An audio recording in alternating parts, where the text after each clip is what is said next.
What's going on, everybody? I am Winston A. Marshall, aka the Swaggy Blerd, and this is the Blerd Breakdown, the show that lets you know what had happened was. Now, if this is your first time here, please be sure to hit that subscribe button, hit the notification bell so you know whenever I drop new content, man. And definitely be sure to leave a like on the video if you enjoy the content. Get in the conversation, man, with all the stories that are coming out. I also clip this out, so if you just want to watch it in the stories and bits. Now, for those that aren't aware, today is the big day. This is my main day on set for a big commercial that I'm shooting. I'll talk more about that when I can. So I'm shooting this at like 4:30, 5 o'clock in the morning. So not only is it going to be a little bit shorter than normal, I normally try and get in a solid 5 to 6 stories. Today I'm only going to do 4 and a small plug that you'll see doing. I'm not even sure what time it's going to be coming out. I'm shooting this before I leave so that during down times I can edit it and get it out to you. I'm also hoping that the Sonic 3 trailer, which is supposed to drop today, comes out sometime before I have to walk out the door, so I can also record that and edit that and get it to you ASAP. All that being said, let's just jump into the stories right away so that I can get as much in as possible. And boy, do we have some doozies, but I got to start with the one that has me effing elated. I'm trying to stop swearing so much so they stop taking my YouTube money. My boy CeeDee Lamb has finally gotten paid. CeeDee Lamb is the second highest paid non-quarterback player in NFL history. This is coming from Todd Archer at ESPN. Dallas Cowboys wide receiver CeeDee Lamb has ended his holdout and agreed to a 4-year, $136 million deal that makes him the second highest paid non-quarterback in NFL history, sources told ESPN's Adam Schefter on Monday. The deal includes a $38 million signing bonus, the largest ever to be given to a wide receiver, and $100 million guaranteed per sources. Lamb was set to play the 2024 season on the $17.99 million fifth-year option of his rookie deal and became a free agent after the season, but the Cowboys were able to lock him up through the 2028 season with the new deal. Minnesota Vikings Justin Jefferson tops the market at $35 million per season. The Philadelphia Eagles A.J. Brown checks in at $32 million per season, and Detroit Lions Amon-Ra St. Brown checked in at $30.003 million, while Miami Dolphins Tyreek Hill is at $30 million. The deal makes Lamb the highest paid wide receiver in Cowboys history. In 2020, Amari Cooper signed a 5-year, $100 million deal with the $40 million guaranteed, and in 2015, Des Bryant signed a 5-year, $70 million deal with $45 million guaranteed. A missing training camp and 3 preseason games, Lamb could be fined more than $3 million, but the team has the ability to rescind the penalty since he was on his rookie contract. The Cowboys have 3 practices this week at the Star in Frisco, but will work with Lamb into action smartly after he was not at training camp in Oxnard or in the preseason games as mentioned previously. Lamb continued to work out on his own, but the club wants to reduce the risk of any type of injury leading into the September 8th season opener against the Cleveland Browns. Lamb has proven worthy of the 8-8 worn by Hall of Famers Drew Pearson and Michael Irving. Bryant also wore the number. Cowboys never expected him to be available at the 17th overall pick in 2020. In fact, they had him rated as a 6th best player in the draft that year, and he has proven that he is certainly that, man. In his 4 seasons, Lamb has 395 receptions, 5,145 yards, and 18 100-yard games, which is the most by a Cowboys receiver, and has set team records in 2023, including in catches, 135, and yards, 1,749, breaking marks held by Irving. Part of his value is his ability to move all over the formation. In 2023, he played 499 snaps in the slot with 69 catches for 907 yards and 12 touchdowns. He played 438 snaps outside with 66 catches and 842 yards and 4 touchdowns. He had 7 games with at least 11 receptions, most by a receiver in a season in NFL history. He had 29 catches of 20 yards or more, which tied the league with Hill. He had a 92-yard touchdown catch against the Lions, which is the second largest reception in team history. Hall of Famer Bob Hayes has the 95-yarder in 1966. He had 32 touchdown catches in his first 4 seasons. Only Hayes, 45, and Bryant 40 have more in team history, and he ended last season with a touchdown in 9 consecutive games. Cowboys approached Lamb 25 with an extension to 2023, but talks never progressed. He skipped the voluntary offseason program for the first time in his career. The Cowboys say they believe Lamb's best days are ahead, but will he and Dak Dak Prescott continue? I'm going to talk about that in just a second. And with the Browns opener coming up soon, the Cowboys can now turn their full attention to Prescott, remembering that Micah is coming up next year as well. Okay, let's get into it super quick, man. I couldn't be more elated, man. I've been effing furious with Jerry Jones. Nope, you know what? I'll say one F-bomb. I have been fucking furious with Jerry Jones because CeeDee Lamb, as you heard with all those stats, it's why I rattled off as many of them as I did. CeeDee Lamb is fantastic. He's phenomenal. He is on the exact same playing field as Justin Jefferson, the exact same playing field as Tyreek Hill. For me, CeeDee Lamb is top 2 and he's not number 2. Okay, and I know that that's going to be a situation where obviously I'm a little biased as a Cowboys fan, but watching what he has done, especially where the main concern up top was that, he drops too many balls. Doesn't drop anything. It can literally play from anywhere on the field without issue. He's even done some plenty of sweeps that have been looking kind of like Debo, maybe not as physical as Debo Samuel, but showing that he can do that as well. He is the lifeblood of this team's offense and pretty much can't be stopped. Double, triple coverage, all sorts of stuff. He is right up there with Justin Jefferson, who I am a huge fan of now after watching receiver, if you haven't seen that. So to know that Jerry keeps talking about we're all in and we care, and to just not pay has been wild to me, especially knowing on top of that when you think about what is coming down the pipeline. If you didn't pay CeeDee, if you didn't pay Dak, if you don't pay Micah, you're gutting the core of the team. So all in my ass, you're starting over. And so nobody's deserved this more than CeeDee. Of the 3 that need to get paid right now, he has definitely deserved it the most, in my opinion. It's not that Dak doesn't deserve money or Micah. Micah, on the one hand, I think there has been, when he's at his peak, when he's playing at his absolute best, he has more than earned that money, and I think he needs to get paid too. But there's enough question marks about him disappearing in games that you could make an argument that, all right, come with it this year and really prove that contract is all yours, the full amount of money for it. The talent is there. We've seen it, but you want to see the full-on consistency to be the leader of that defense. You've got, him and Diggs and Bland coming up now too, that really are the lifeblood of the defense. DeMarcus Lawrence is in there too. I don't want to discredit him, but Micah really kind of being at the forefront. But you need him to be consistent and not end up having those Green Bay games in the playoffs. But Dak has earned it too. Dak has earned his money. So, second team All-Pro, hard to do. Second in MVP voting, had an incredible season. But I think the main thing, when you're the quarterback, you're the star. When you wear the star and you're the star, man, a lot more is on your head. Now, I would put the lack of playoff wins more on Mike McCarthy than I would on him, because there's some stuff that it's time management issues, all sorts of things that just don't make sense. But at the same time, Dak has been here long enough.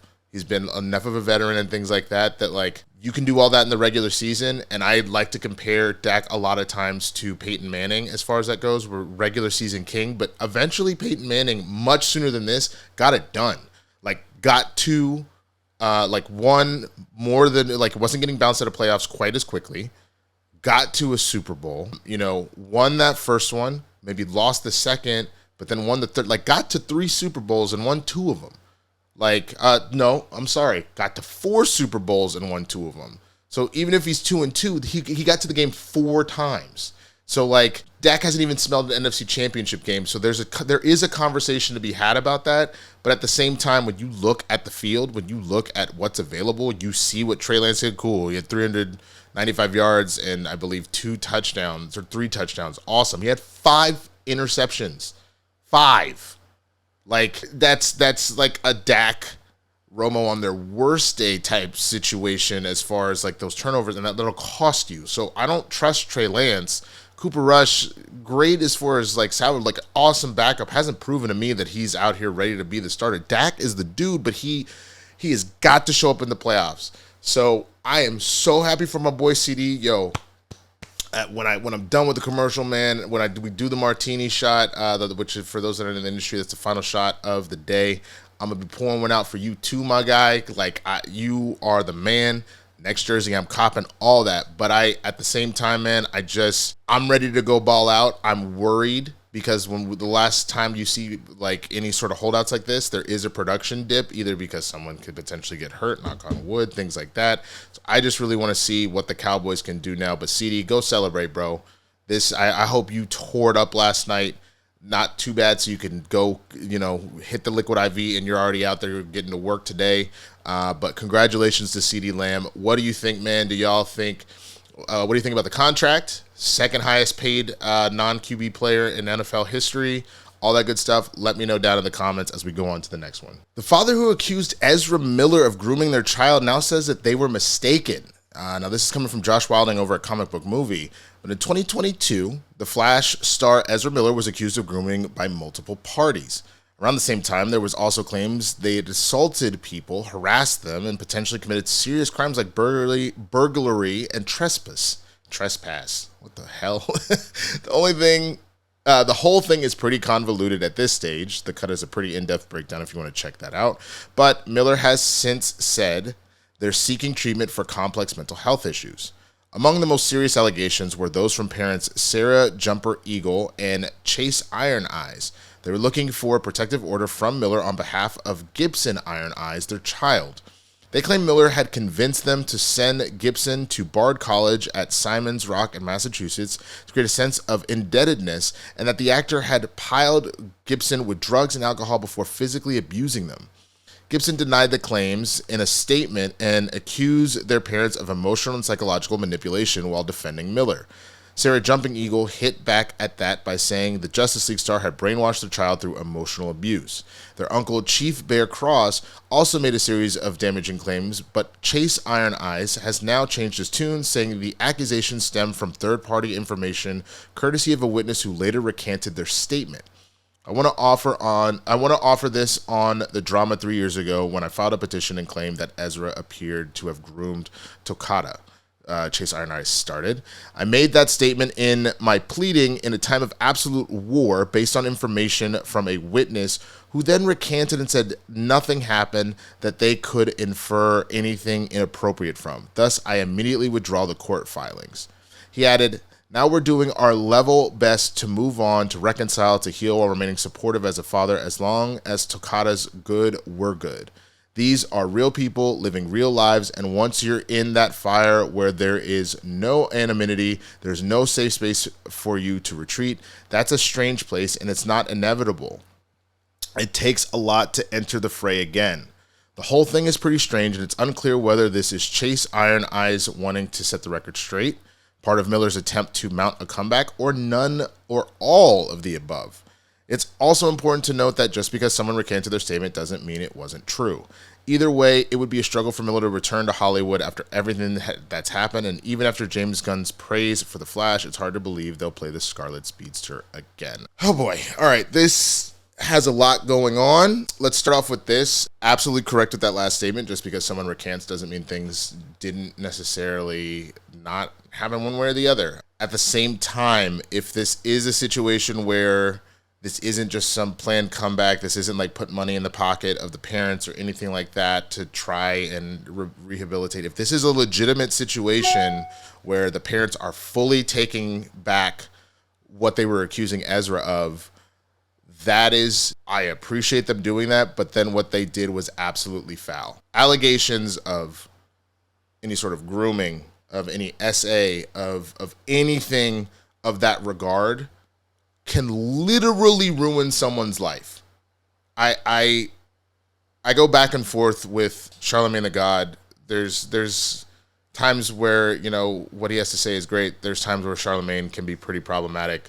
But I do give him credit for a number of quotables that when he drops them, I'm like, that's actually a decent amount of wisdom. He has coined the phrase, instead of belief, he says, we need to listen to all victims, take them completely seriously, everything that they bring forward, hear it out, offer support, don't judge, things like that. But then we need to believe all facts. So in this case, you have a situation where, the supposed victim was denying things were going on. In this case, it sounds like maybe the parents got bad information, were worried about their child, but again, to throw those accusations out there, again, if this is all fake, if this person that gave you this information, like you have ruined someone's life in that regard. Now, mind you, to be checking into any sort of rehab situation, to know that we have a bunch of other scenarios. There's still the video of Ezra choking some random woman, and it was never addressed.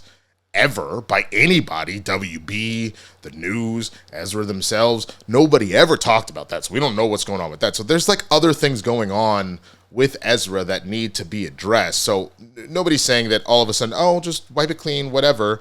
But to even have this thing to pile on, like, I don't care if there were other wrongs going on here. This is one of the most major ones. You genuinely potentially ruin someone's life with false accusations. And I get it, as a parent is going to defend their child and they're going to do it. But, like, for the love of God, we have to be careful with this stuff, man. It literally could ruin someone's life here. And so I'm not caping for Ezra. I'm not saying, oh, welcome them back with open arms and everything, whatever. But, like, I do say in this particular instance, again, if the father is genuinely admitting that this isn't true, something's got to be done on that, man. That's awful. That is absolutely awful. We have to give reverence. I get really mad when people use the claim of some of the worst things as a victim. So again, pedophilia, SA, things like that, like those situations, and they almost make a mockery of it by having these false accusations one way or the other. I'll never forget, there was a black woman who got pulled over by a cop, was arrested for a DUI, but then claimed that this cop, SA'd her, beat her, called her all sorts of N-words and stuff like that, and was about to hold a whole press conference to hold this cop accountable. It was like a 24-year-old, like, white dude. It was like his first or second year on the force. When that body cam footage came out, man, none of that happened. He was the most professional and courteous cop you have ever seen. And on top of that, she was saying all sorts of stuff of like, oh, I'm going to tell him you did this to me. I'm going to tell him to do that. I'm going to ruin your career, all that. Like, that kind of thing infuriates me, because there are real people that go through this kind of stuff, and you make it that much harder for people to believe it when you do things like that. So I'm glad that the father set things straight. But again, if this is genuinely true that all of this was false, there is a special place for you for doing something like that, for traumatizing not only your daughter and Ezra, but for making it that much harder for people that are going through it. But I'm curious what you think, man. What do you think of this story? Do you think that this puts Ezra in any sort of a better light?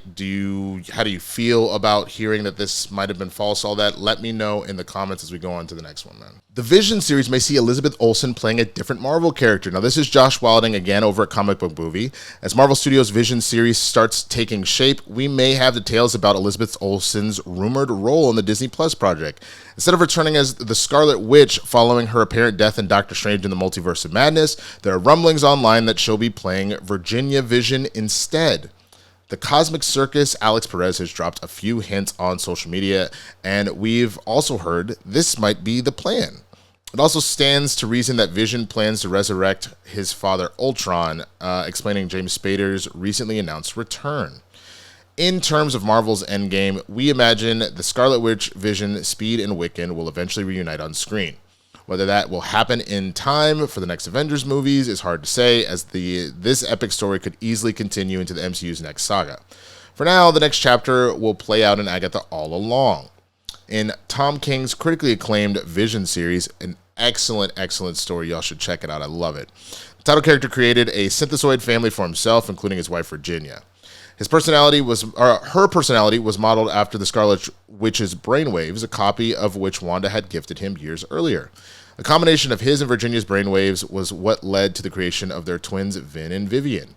When the Grim Reaper attacked, the kids were injured, and an unhinged Virginia flew into a rage, beat the villain to death, and then buried him in the backyard. Virginia became increasingly unhaunted as time passed and eventually took her own life. While elements of this were used in WandaVision, it appears we're going to see Vision attempt to create a family in his series as a dark parallel of sorts to Wanda's Hex-created sitcom fantasy. Olsen is currently doing press for a couple of new projects and is bound to be asked about her MCU future at some point. It was last year when she said specifically, in the last 4 years, my output has been Marvel. It's not that I don't want to be associated as just this character, but I really feel like I need to be building other parts back up for balance. Respect that. I so much want to do films right now, and I hope some of them come together in the way I feel like they can. But yeah, That's something that I need. I just need other characters in my life, the actress added. There's no longevity in just one character. Vision doesn't currently have a confirmed premiere date. Okay, I can't speak on it enough. Check out the Tom King Vision series. As a matter of fact, stay here.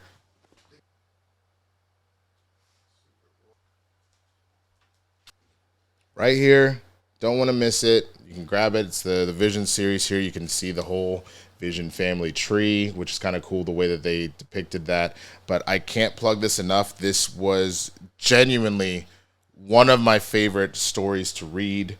It's just super, super well done. There's a lot going on in here. Very similar to WandaVision, is like a lot of conversations about like family and fantasy and what all that means. So definitely check that out. And I will say, I totally understand what essentially Elizabeth Olsen was saying, especially for an actor. You want the consistency of constant work. That is the most important thing. Every actor's dream is to be working. It's to be able to make money doing what you love, let alone making a crap ton of money doing what you love. But at the same time, I think in the same way that people in every job are looking to get promotions and to keep pushing and to work on new projects, if you did the exact same thing every single day, some people are happy with that, and that's fine. That's where you end up as a very happy and very talented Mariska Hargitay, bringing, Olivia Benson to life every single day. That she has done a fantastic job as Detective Olivia Benson this entire time. But then there's other times where, like, you see on the flip side of it, Christopher Maloney actually walked away from SVU. They wanted him to keep going, the two of them together, but he walked away for a bit because he's like, I want to pursue other characters. Sometimes you see athletes being like, I love this team, I love this city, but I just want to try something new. It could be that they want to win a chip. It could be that there's more money potentially somewhere else. It could just be they just want to change of pace. It goes both ways. There are people that stay in the same city. There are people that leave.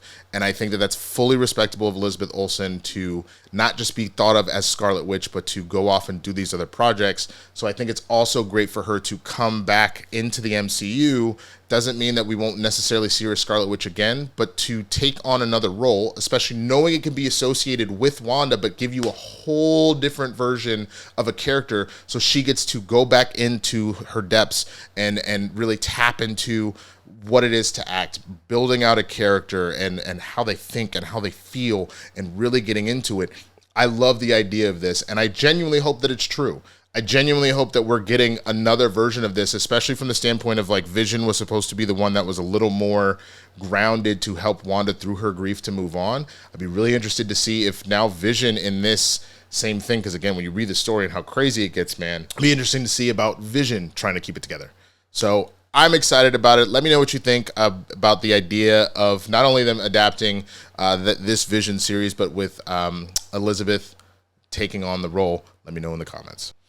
Okay, this final story is actually a pretty sad one. I am unhappy to report that Mariah Carey's mom and sister died on the same day within just a few hours of each other.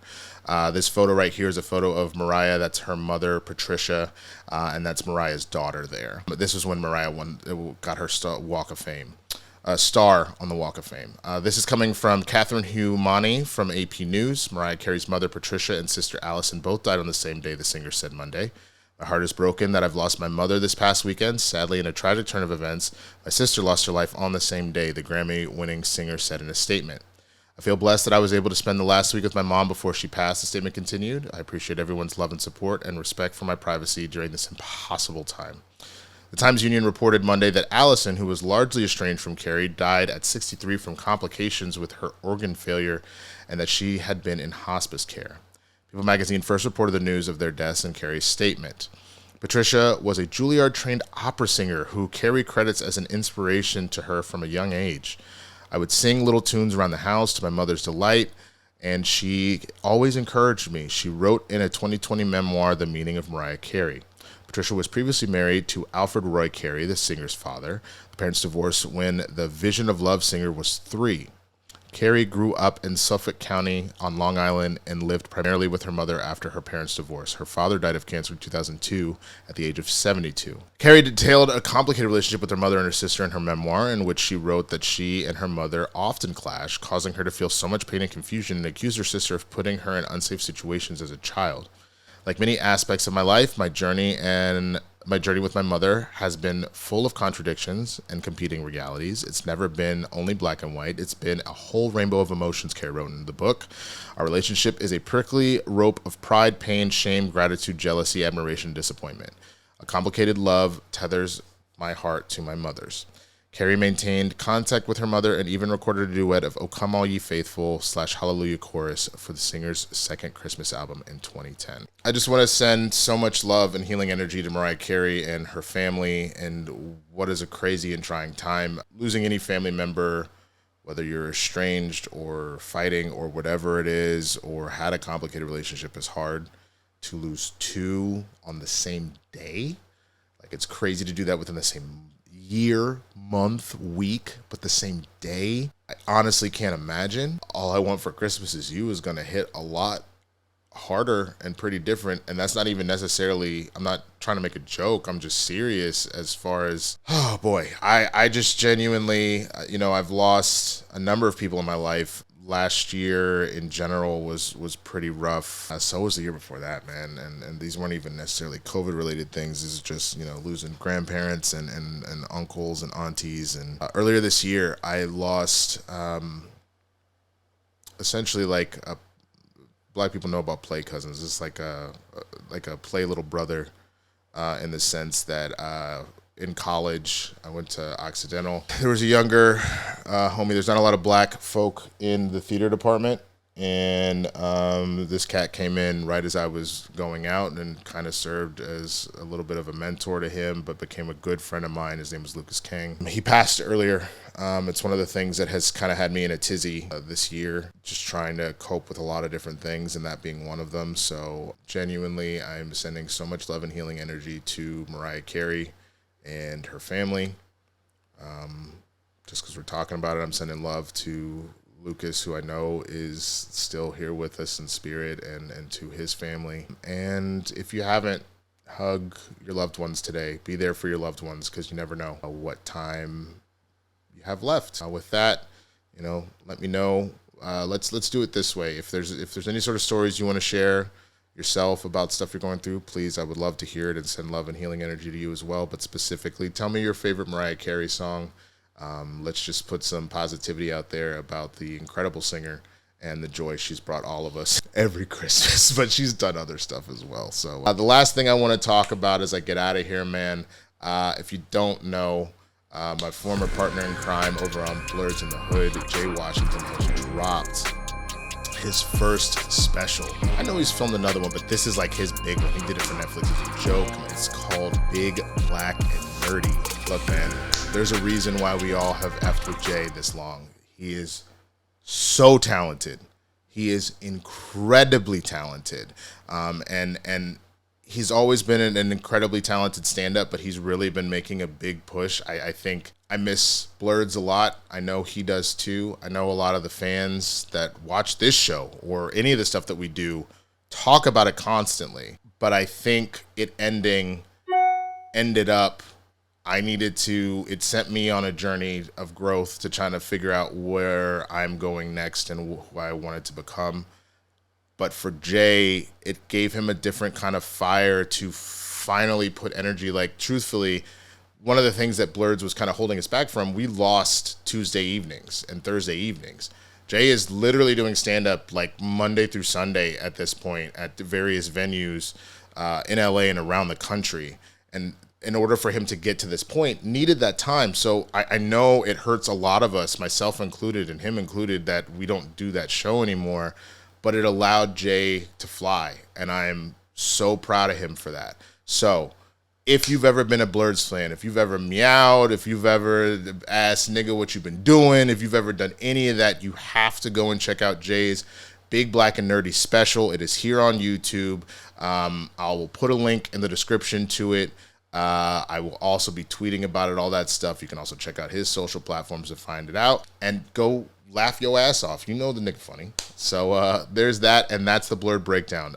Again, I don't know when this is coming out because I'm looking at the clock. I took a long ass time to record this. I have to get the hell out of here. So let me just say real quick, if you haven't already, subscribe to the channel, hit the notification bell, throw a like on this video, leave a comment on any of the stories that you saw here, man. I appreciate it with all my heart. I'll be back with more content today. I'm hoping that I'm able to get the Sonic 3 trailer reaction done in time. If it's too late, then, you know, it's not going to really do anything, but I will try and do the best I can. Other than that, man, send your love. By the time you're seeing this, I'm already recording on set, or I just finished for this big commercial, which I'm very excited about. Again, I'll tell you more about that in the future. And then I've got some other stuff coming out this week. You'll get another Blerd Breakdown. I'm really behind on doing the funnies, the reaction with you guys. I'm kind of pre-recording a lot of that because I will be on set again tomorrow for a different project. So I'm trying to pre-record that so that can just like go out. And if I can do a live this week, I will. Otherwise, it'll be a lot of pre-recorded stuff. But with that, I'm out of here. I love each and every one of you. Y'all stay safe, and I'll see you on the next one, man. Peace.